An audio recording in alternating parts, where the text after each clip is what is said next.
Good morning.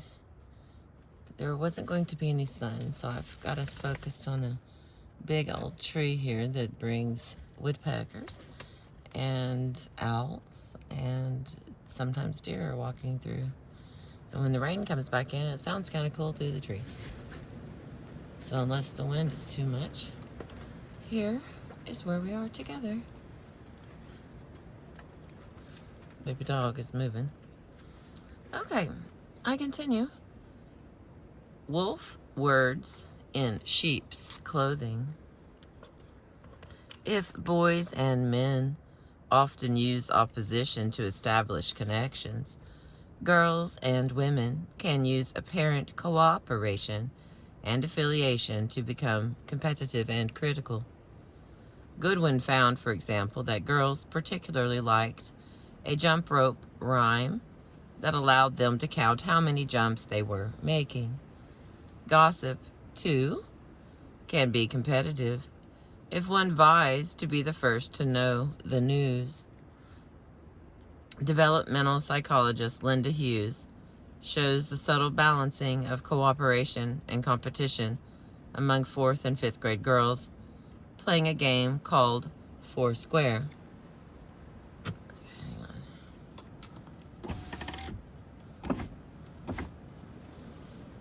It's strangely windy. Okay, called Foursquare. Where were we? In this game, each of 4 children stands in a square drawn on the ground. As they bounce a ball among them, anyone who misses the ball hits it out of the square or bounces it twice is out. She leaves the game and the next child in line comes in. Although in principle the game is played by individuals, in practice these girls played as if they were on teams. They tried to get their friends in and others out. Hughes explains that the girls played within a complex system that required them to be, in their own terms, nice and not mean. Getting people out was mean, but it wasn't really mean if it was done for the purpose of being nice to someone else. Like getting a friend in. The girls had to be competitive. Always being nice and never getting anyone out would be mean to all the other children waiting in line who would never get in. But they had to enact competition within a framework of cooperation. My buddy's crawling around. So, for example, a girl who was about to hit a ball hard and get someone out might call to her friend, "Sally, I'll get you in." This announced for all to hear that she was not trying to be mean to the other girl. She was getting out. She was just being nice to her friend. The girls referred to this required behavior as being nice mean. They told Hughes they didn't like playing with boys because the boys just tried to get everybody out. Anthropologist Penelope Brown presents dramatic examples of how Tenapa women use apparent agreement to disagree. Women in this Mayan Indian community in Mexico do not openly express anger or fight. If they feel angry, they show it by refusing to speak or smile or touch. How, then, do they enact conflict when the situation requires it? For example, in court, Brown filmed a court case that took place following an unusual and scandalous incident in which a young bride abandoned her new husband and married another man. The groom's family sued the runaway bride's family for the return of gifts they had in accordance with custom given the bride. The 2 families were represented in court by the mothers of the bride and groom. In presenting their cases, the 2 women argued angrily by agreeing with each other in ironic and sarcastic tones. For example, when the groom's mother claimed she had given the bride a belt worth 200 pesos, the bride's mother responded, "Perhaps it wasn't 100 or so. Perhaps it wasn't 100 or so." This ironically implied it was only worth 100 pesos. She also denigrated a skirt her daughter had received by saying, "Perhaps it's that it's real wool then, perhaps," ironically claiming that the skirt was not made of real wool. The groom's mother countered, "Perhaps it's not that it was expensive then," implying it was expensive. The other retorted, "Really expensive? It is itself then, perhaps, sarcastically implying it was cheap. Whew. Forbidden to express anger and disagreement directly, these peasant women expressed themselves in the manner that was available to them, the vocabulary of politeness and agreement. This example from an exotic culture may seem extreme. The pattern is not so difficult from the ways modern women sometimes accomplish negative ends with apparently positive means. All the verbal ways of being nice that are expected of women can be used to hurt as well as to heal. Oh, I keep hitting it. Sorry about that. There we go. Let's see if that helps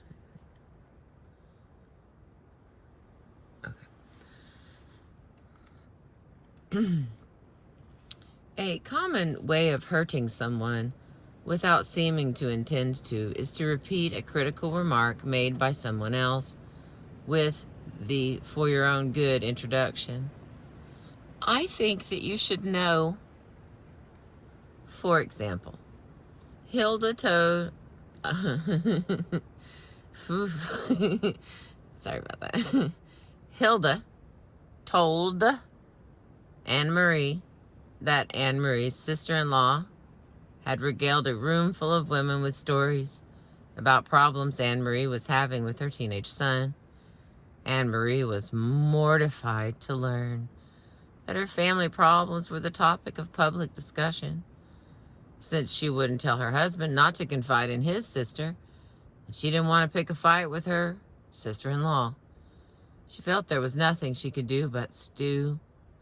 Anne-Marie would not have been hurt had she not been told, so it was her friend, Hilda, who had hurt her, and not her sister-in-law.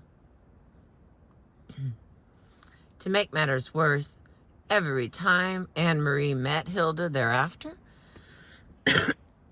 excuse me, Lord. To make matters worse, every time Anne-Marie met Hilda thereafter, Hilda gazed at her, brimming with concern, and asked, "How are you? How are things working out?" This made Anne-Marie feel like an emotional basket case, rather than a normal parent whose children had normal problems. All forms of support can be used to undercut. Showing elaborate concern for others' feelings can frame you as the social worker who has it all together, and them as your patients. Offering helpful suggestions can also indirectly imply criticism. For example, a woman named Sarah suggested to her friend Phyllis that Phyllis might ease her parents' next visit by having them stay in a hotel instead of in Phyllis's one-bedroom apartment. Instead of appreciating this advice, Phyllis correctly perceived that Sarah thought she was too involved with her parents. Praise can pack a wallop if it's hiding criticism in its pockets. For example, "Your new beau is fabulous. He's not boring like that last one." That seems to be praising your new beau. Yet you walk away smarting from the slap to your old one. Similarly, the compliment, your presentation was excellent. It was much easier to follow than your last one. It leaves you with a vision of your audience scratching their heads over your last presentation. Another way that criticism can leak out without its author taking responsibility for it is speculating about others' motives. For example, Patricia was wondering aloud why a man she had met had not called her. Nadine had an idea. Maybe, he thought, you were stuck up because you told him you want to be called Patricia instead of Patty. Though Patricia still had no idea about the man's thoughts, she had learned that Nadine thought of her using her. She had learned what Nadine thought of her using her full name. All right, we're on to the next one. This one has a lot of dialogue, so first thing in the morning, bear with me. Messages and meta-messages in fights. Though women may be reluctant to fight openly, and men may may be inclined to fight playfully, there are many occasions when men and women do engage in conflict, openly, seriously, and with each other. Often such arguments lead to frustration, not only about the subject of dissension, but also about the other's way of arguing. Once again, the difference between messages and meta-messages is key. A man told me about the following conversation, which he felt typified why he found it frustrating to argue with a woman. The encounter began with her waking him up in the middle of the night. He says, "What's wrong?" She says, "You were taking up too much of the bed." He says, "I'm sorry." She says, "You're always doing that." He says, "What?" She says, "Taking advantage of me." He says, "Okay, wait a minute. I was asleep. How can you hold me responsible for what I did when I'm asleep?" She says, "Well, what about the time, ... She then took him to task for past offenses. It was hard for this couple to find a meeting ground in their dispute because they were moving on different levels. He was talking on the message level. He took up too much of the bed. But she was focused on the meta-message level. The way he was sleeping showed that he took advantage of her generally, took up too much space in their relationship. She took the opportunity of this concrete offense to discuss the pattern of behavior that is represented. He felt it was unfair to pull a string of past events out of the hat of this inadvertent transgression. Like so many colored handkerchiefs in a magician's trick. Exactly the same point of view, similarly allotted, characterized a conversation in Anne Taylor's novel, The Accidental Tourist. Macon and Muriel have been living together, but Macon is still legally married to someone else. Macon makes a casual remark about Alexander, Muriel's son. All right, here are some words.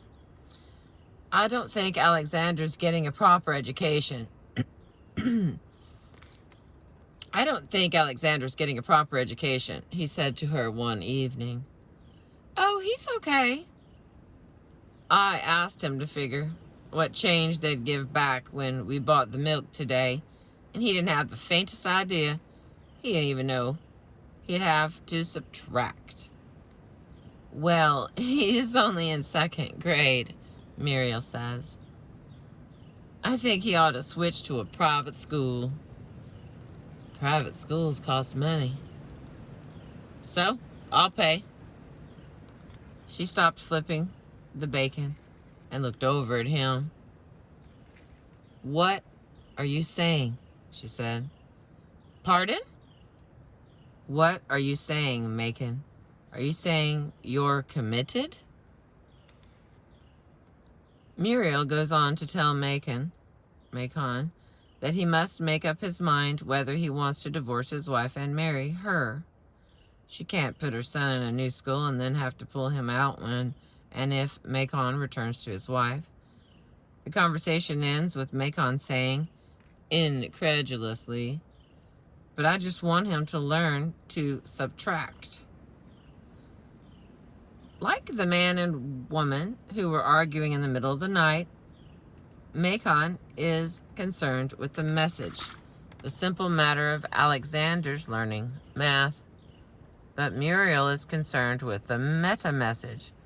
What would it say about their relationship if he began paying for her son's education? An argument that arose between a real-life husband and wife shows the same pattern. In this argument, which was recorded and analyzed from a different point of view by Jane Frank, a husband returned home and called his wife to arms. How would you like to eat humble crow? She had said it would be impossible to find a painting of a particular size and type that he wanted. Now he had found one and he wanted her to admit that she had been wrong. Instead, the wife claimed that she had said it would be difficult, not impossible, to find. She proposed a compromise. She hadn't meant her remark as he interpreted it, but he would have none of that. She had said it. He had proved her wrong. She should admit defeat. Their argument, which became very heated, could not be resolved because he never wavered from the message level, the literal accuracy of what she had said. But she soon moved on to what seemed far more important to her, the meta message that his position sent about their relationship. Why do you always want to prove me wrong and rank me out? And the next section.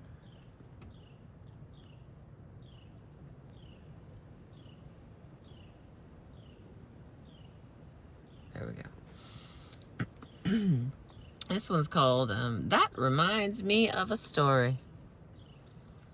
These different worldviews shape every aspect of our ways of talking. One aspect that has been studied by linguists and anthropologists is storytelling, the accounts of personal experiences that people exchange in conversation, and the stories we hear and tell in conversation shape our views. Through hearing people tell what happened to others, we form assumptions about the right way to behave, and the ways that women and men talk about events in their lives reflect and create their different worlds. Each year, students in my classes record ordinary conversations that they happen to take part in and transcribe a segment where people tell about personal experiences. One year, 2 students analyzed all the stories transcribed by class members to compare the ones told by women and those told by men. They found differences that fit in with the patterns I have been describing. My feet's getting cold. I have to put my shoes back on. All right.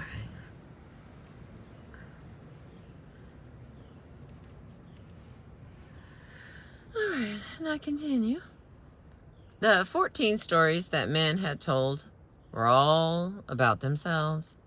Of the 12 stories told by women, only 6 were about themselves. The others were about incidents that happened to other people. The men, but not the women, had told stories in which they were protagonist and antagonist. In which there were, not they, there were. For the most part, the stories that men told made them look good. For example, 2 men told about times when they had won a game for their team by their extraordinary performance. Many of the women told stories that made them look foolish.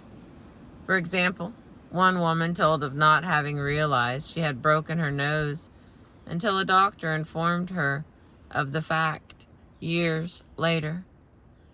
Another told of having been so angry at losing her hubcap to a pothole that she stopped the car, searched in vain among a pile of hubcaps that had found a similar fate, and not wanting to leave empty-handed, took a Mercedes hubcap that was of no use to her.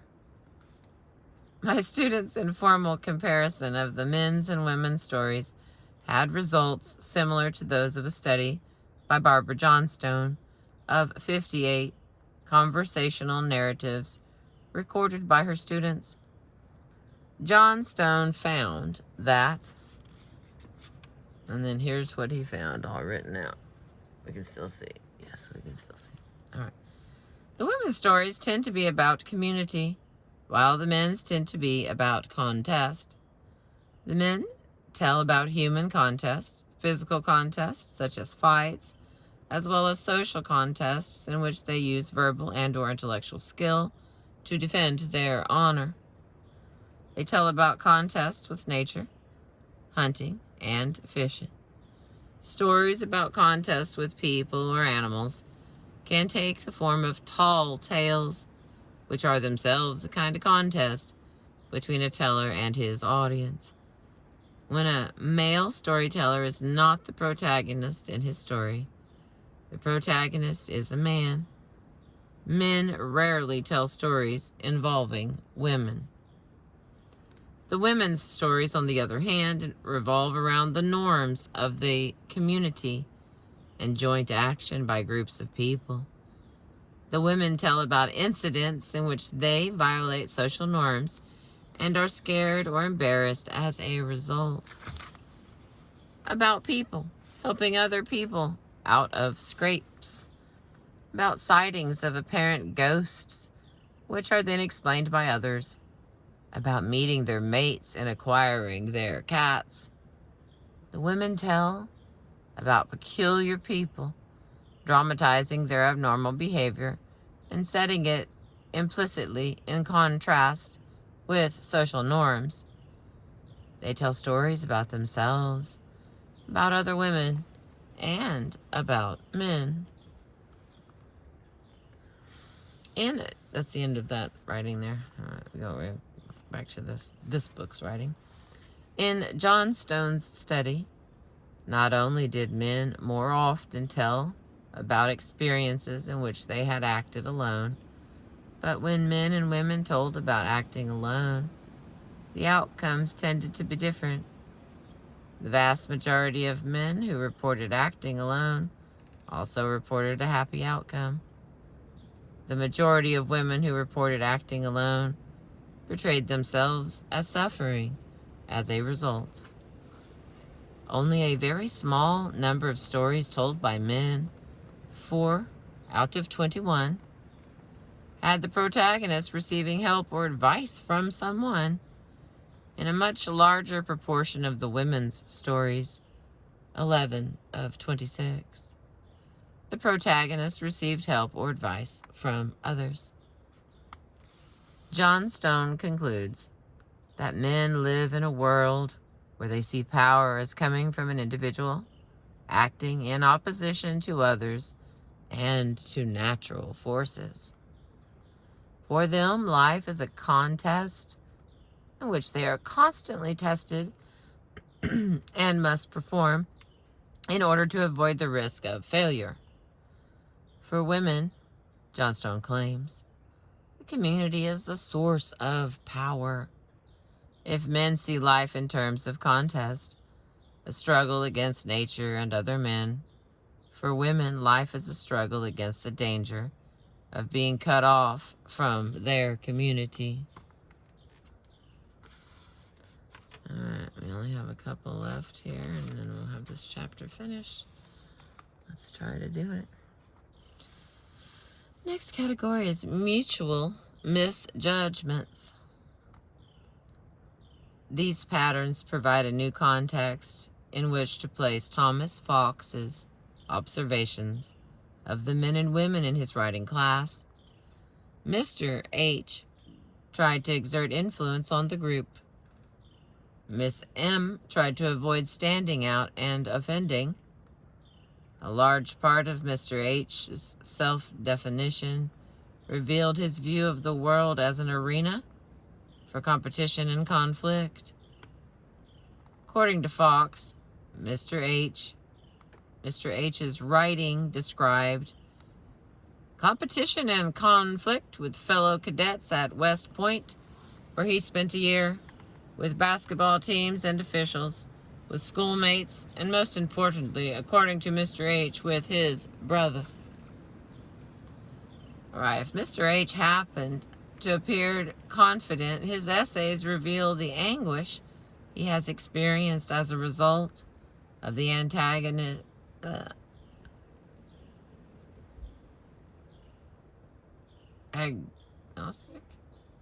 world he inhabits.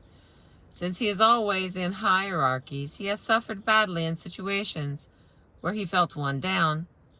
In his brief military experience, where everyone conspired to make entering cadets feel like shit, and in his family where he believed that his brother and sister were favored. Fox explains. Here's what he explains. Mr. H's essays are a litany of hierarchies, from the gradations of classmates at West Point to his description of a basketball game where the official unjustly penalizes the player, to the way he presents his family as a hierarchy of privilege, with his parents at the top, followed by his brother, then his sister, and finally Mr. H at the bottom. All of these hierarchies work to Mr. H's disadvantage, as he states in a marvelously appropriate misspelling.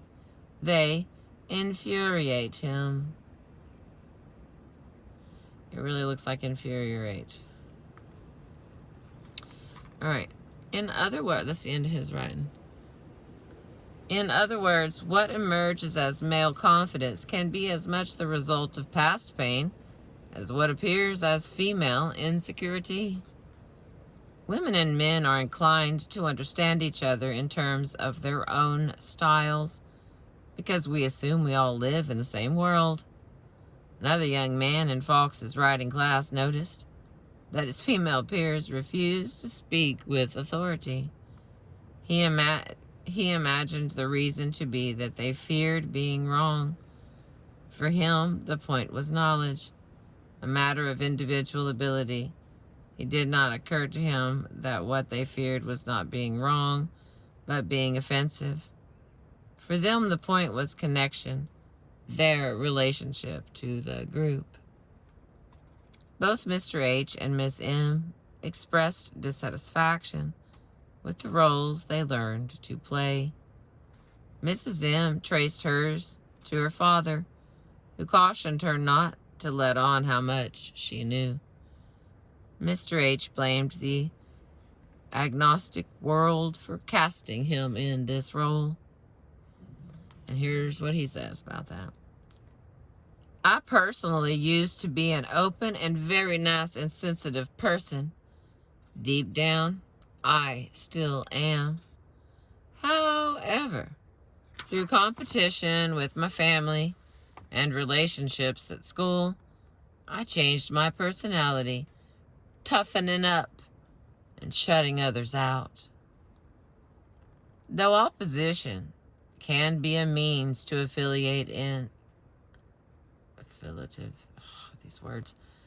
Though opposition can be a means to affiliative ends, the hierarchical, competitive world of boys can also cause emotional pain and interfere with establishing connections.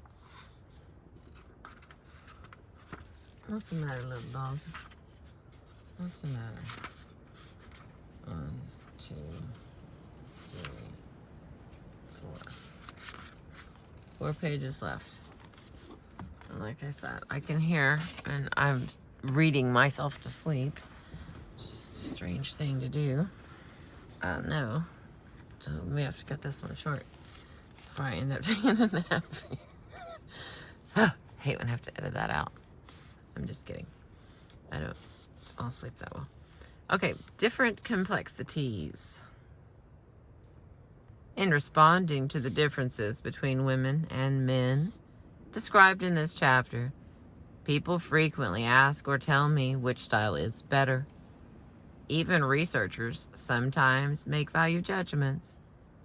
In comparing 5th grade boys and girls, 10 and 11-year-olds at play, Janet Lever concludes that the boys' games better prepare them for life in the world of work because boys' games involve more complex rules and roles. But girls' games also involve complexity. In verbally managing interpersonal relations, Penelope Eckert, who observed boys and girls in high school, points out that boys define their social status in a simple and straightforward way. Their individual skill and achievement, especially at sports, but girls must define theirs in a far more complicated way in terms of their overall character. Lever describes a game the 5th grade girls played that seemed monotonous to her. A large number of girls stood in a circle and together performed prescribed movements and recited a chant called Dr. Knickerbocker number 9.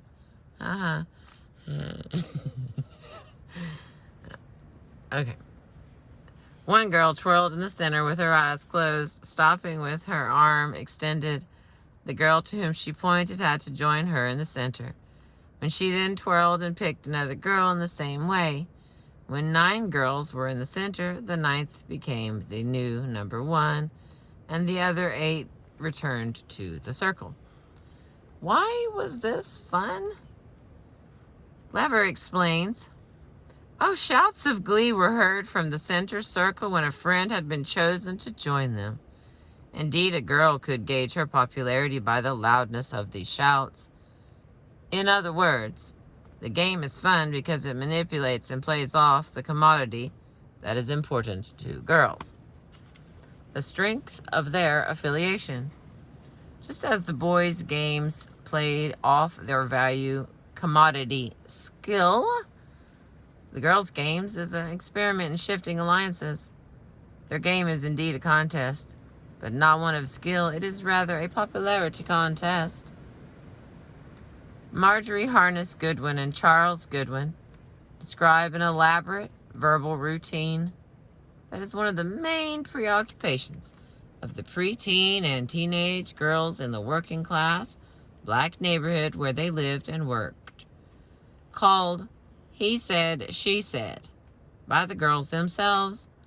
This verbal routine is instigated when one girl tells another that a third was talking about her behind her back. Yeah, there we go. The Goodwins remark that the males studied had no structure for extended debate of comparable complexity. So it is not that the boys' behavior is more complex in general. Rather, boys and girls are learning to handle complexity in different arenas. Boys in terms of complex rules and activities. Girls in terms of complex networks of relationships and complex ways of using language to mediate those relationships. All right, here's the next one. whose way is better. It is true that boys' games better prepare men for success in the work world.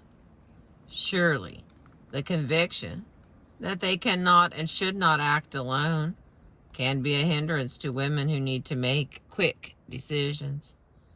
But the conviction that they must act independently and always find their way without help is a hindrance for men. For there are times when they do not have all the information needed to make a decision. Furthermore, studies show that women and men who have been successful in the traditional male fields of business and science are not very competitive. Rather, they excel in work competence or work mastery. They simply do their jobs extremely well.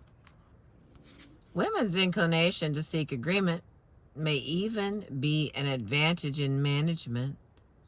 Many people feel that women make better managers because they are more inclined to consult others and involve employees in decision making. And everyone agrees that employees are more likely to implement a policy efficiently if they feel they have played a part in making it. Oh, Lordy. Just turn it around slightly. Oh. All right, there we go. Excuse me. Employees are more likely to implement a policy efficiently if they feel they have played a part in making it. One man described his wife's small business as an open arena in which people called her by first name.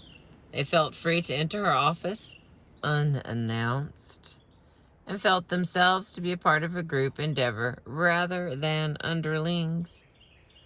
In his own business, he said, his employees addressed him as Mr. and never entered without knocking, and he felt they were less.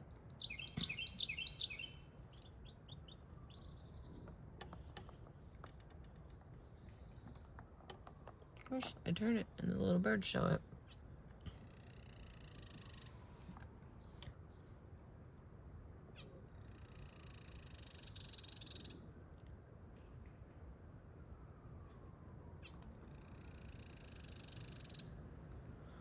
What a great noise.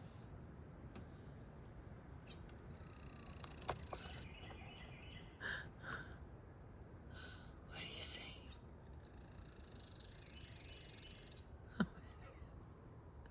I don't know what that is, but it's so cute.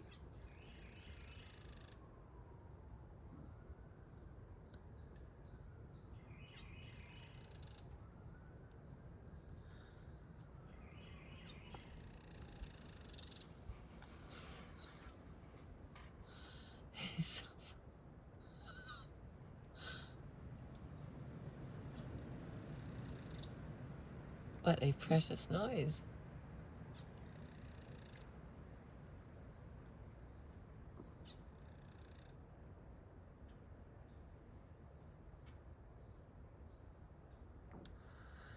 Okay, sorry about that.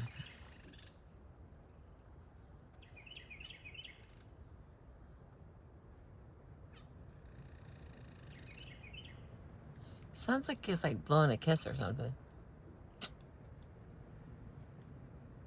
It's getting closer.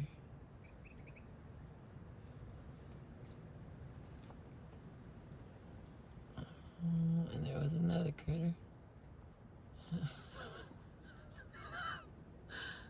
It just looks plain to this. Oh, whoa, whoa! Hi, baby. Hi. Oh my god. Oh my god! He flew right over to me. Oh my god! He scared me. I'm sorry. I wasn't ready for you. I'm so sorry, buddy. Let's try that shit again. Oh, excuse my language. Oh my word. He flew right and landed on the window. I mean, on the mirror. Forgive my language. Oh, wow. That was wonderful. That was so wonderful. Thank you, little bird. I was trying to make the blowing kisses sounds. So maybe he thought like, hey, she's talking to me. I don't know. He flew right there and made little, oh my goodness, I can't wait to play that back. Okay, let's get back on track here. Crystals. Bird love. Hey, that's a big mushroom over there too. Okay.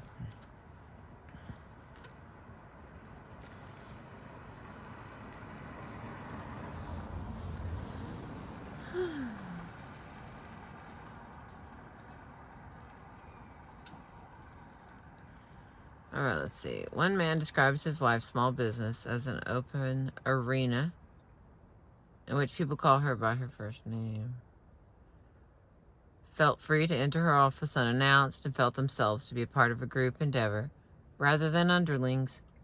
In his own business, he said, his employees addressed him as Mr. and never entered without knocking, and he felt were less satisfied with their working situation.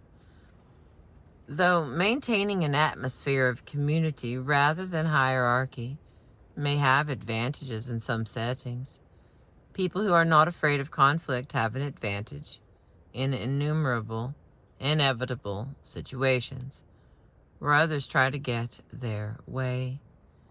Being willing to make a scene can be an effective form of power. Here's a trivial but telling example. The audience was sparse at a concert in a large concert hall. Many people were seated in the farthest balcony, but entire sections, much closer to the stage, were empty. So some of those in the last balcony got up and moved into the closer empty seats. An usher came in just as the crowd was resettling and the concert beginning. She chose a couple she saw reseating themselves and shined her flashlight in their faces and told them to return to their own seats. The woman was ready to do as they were told, but the man began to shout angrily at the usher, who disappeared instantly, the only way she could put an immediate end to the loud disturbance. In another instance, a salesman boasted to his colleagues that he was one of the most powerful members of the sales staff. When he spoke at meetings, he was rarely crossed. You okay, big boy? Okay. He was proud of this, attributing it to his high status. In fact, no one crossed him because he was well known to have a quick temper and a nasty tongue, and no one wanted to be on the receiving end of his outbursts.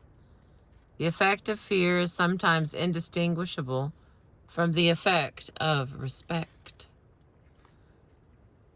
Women who are incapable of angry outbursts are incapable of wielding power in this way. Far worse, their avoidance of confrontation opens them up to exploitation. In a word, they don't stand up for themselves. Celebrity women are not immune to this pattern.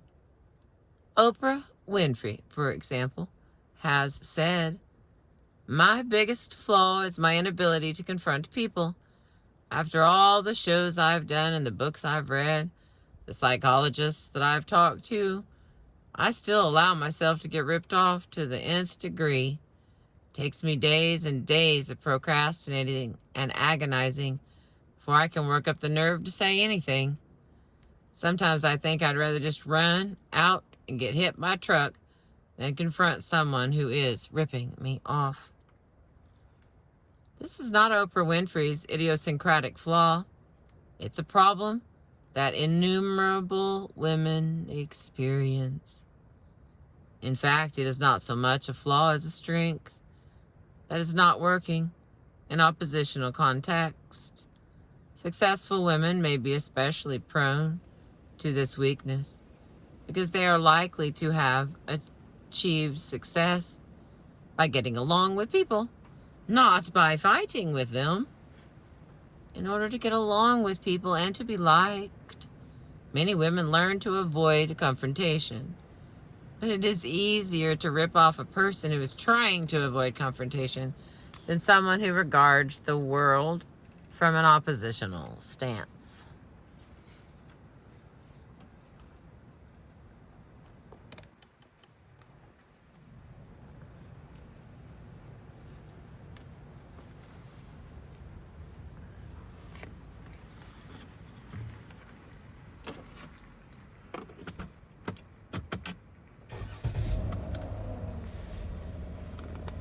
Woo.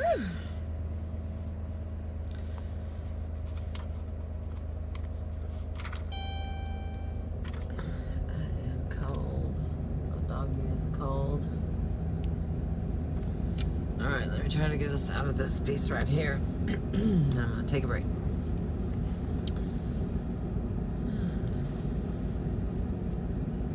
One Sunday, I received a telephone call at home from a student who asked me a slew of questions about the dissertation he was writing. After spending a great deal of time answering her questions, I pointed out that she would really be putting those questions to her. She should really be putting these questions to her mentor, my colleague, who had primary responsibility and got primary credit for guiding her research.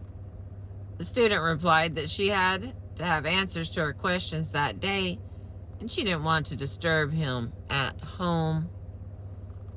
Why was it all right to disturb me at home on Sunday and not him, even though it was his job she was asking me to do?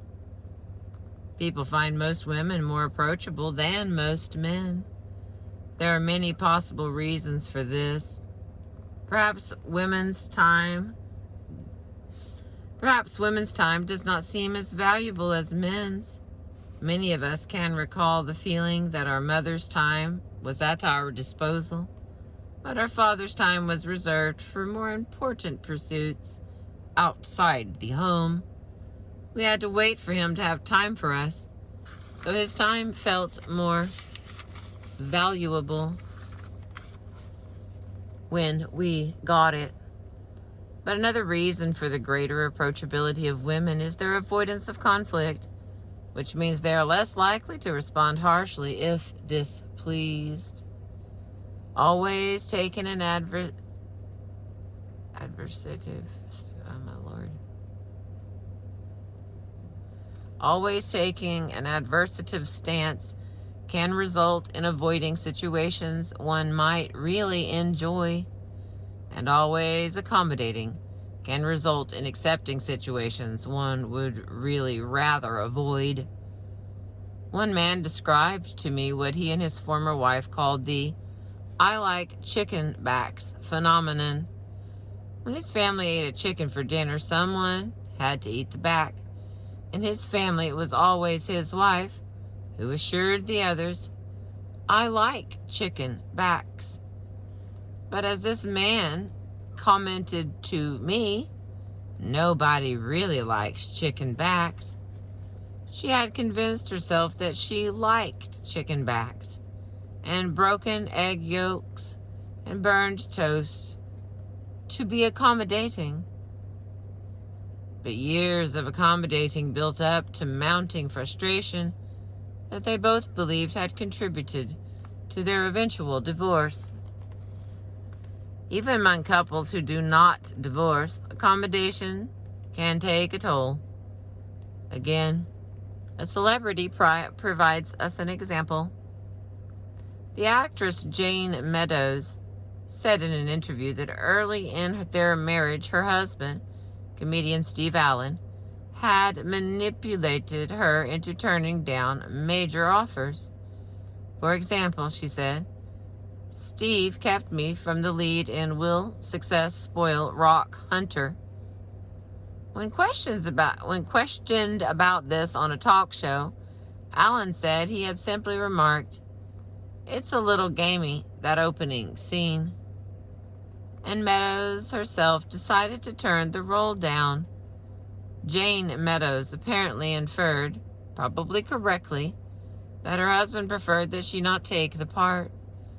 But did she have to honor his preference? At the time, she felt she did, but looking back, she wished she hadn't.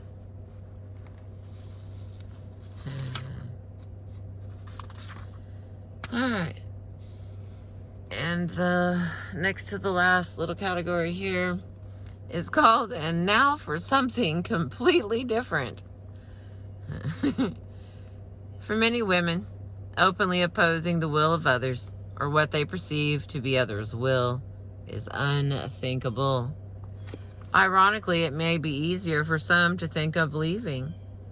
This was the case with the woman I will call Dora, who did not realize until it was too late that opposing her husband's will would not bring the house down, but the cumulative frustration of never getting her way did.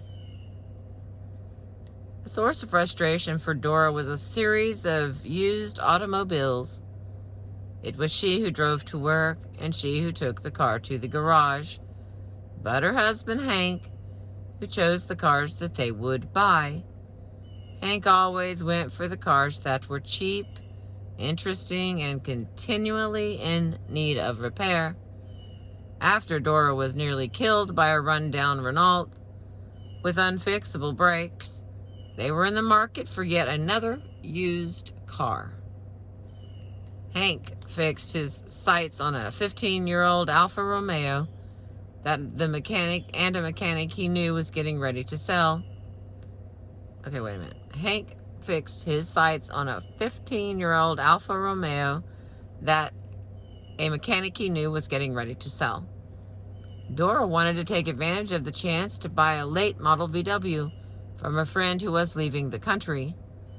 Determined to reach a decision by consensus, she tried every verbal resource she could think of to convince Hank that it made sense to buy the boring but dependable VW rather than the dashing old Alfa Romeo, but he would not be convinced.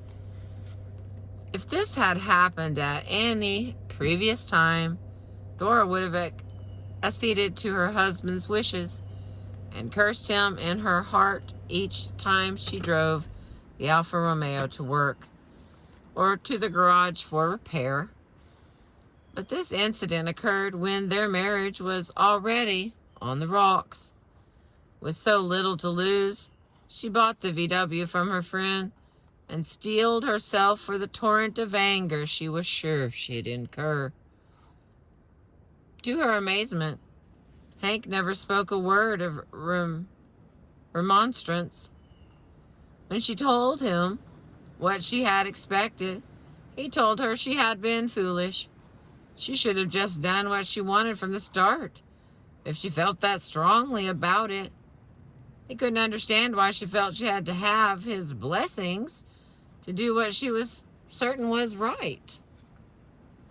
The most extreme example I have encountered of the conviction that accommodation is the best way to achieve domestic harmony came from a woman who talked to me about her very early marriage to a man so violent that she had feared for the lives of her children and herself. In explaining to me why she had tolerated his beatings, she said that her husband had had a difficult childhood, deprived of love, and she had felt she could heal his wounds and those of their relationship by providing him unconditional love. One time he beat her so badly that she was knocked unconscious.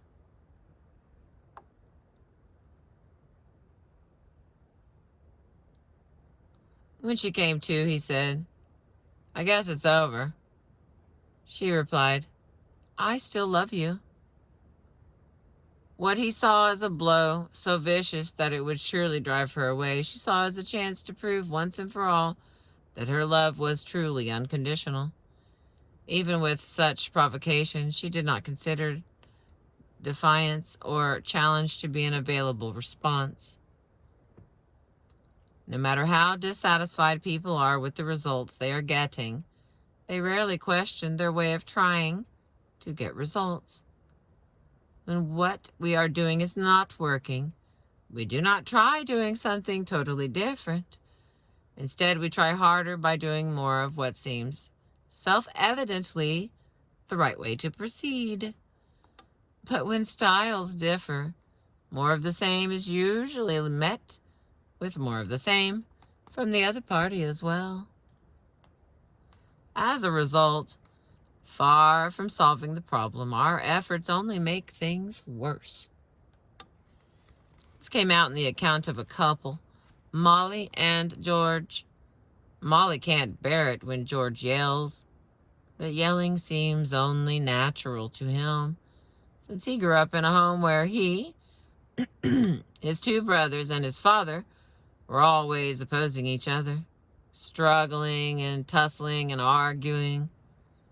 Occasionally, Molly surprises George by shouting back. She hates this, but he likes it. George explained, "When I get angry about something and I attack, I expect resistance. If I don't get resistance, I get frustrated and then I get real angry." As this example shows, attempts to avoid conflict can actually spark it with someone for whom conflict is a valued means of involvement. An earnest American exchange student discovered this in conversation with a Spanish host in Seville. The host liked to talk against Catalans, members of an ethnic group living in northeast Spain, and she knew that her American guest did not share her views. Once she tried to provoke him by saying, "The Catalans are sons of bitches." The young American tried to be conciliatory. "Well, you have your opinion and I have mine. Let's not worry about it." Far from avoiding an argument, this refusal to engage in debate infuriated her and sparked an angry attack. They had to talk for an hour before coming to a partial understanding, not about attitudes towards Catalans, but about attitudes towards verbal conflict. All right, and this is the last one. Keep trying to get this thing to stop wiggling. And I want to see him not doing a very good job. There we go. I'm also very, very cold. Very last one. In search of flexibility. Very last one for this chapter 6. When one's habitual style is not working, trying harder by doing more of the same will not solve the problem. Instead, men and women could both benefit from flexibility. Women who avoid conflict at all costs would be better off if they learned that a little conflict won't kill them. And men who habitually take oppositional stances would be better off if they broke their addiction to conflict. Because people are different, not only in gender but in cultural background, differences in attitudes towards verbal opposition will persist among friends, lovers, and strangers. But they are particularly likely and particularly troubling in long-term relationships, which are by nature affected by issues of control and conflicting desires. Playing the relationship game together is harder if you're playing by different rules or playing different games. Since the meaning of conflict and the means that seem natural to deal with it are fundamentally different for women and men, this is an arena where men's and women's styles are especially likely to come into conflict. Simply realizing that what seems like unfair or irrational behavior may be the result of a different style helps to reduce frustration. Conflicts will still arise, but at least you'll be arguing about real conflicts of interest rather than fighting styles. All right. Chapter 7 begins next with Who's Interrupting? Issues of Dominance and Control. Here's our book. I'm cold. It's getting colder by the minute. Here we go. Here's what we're reading. A little tap. There we go. The ding ding. I appreciate you. Thank you for being with me on this rainy Sunday. It's supposed to snow later. And if it does, and if I can catch it, I will definitely be reading to us from somewhere. It's going to see the snow. I appreciate you.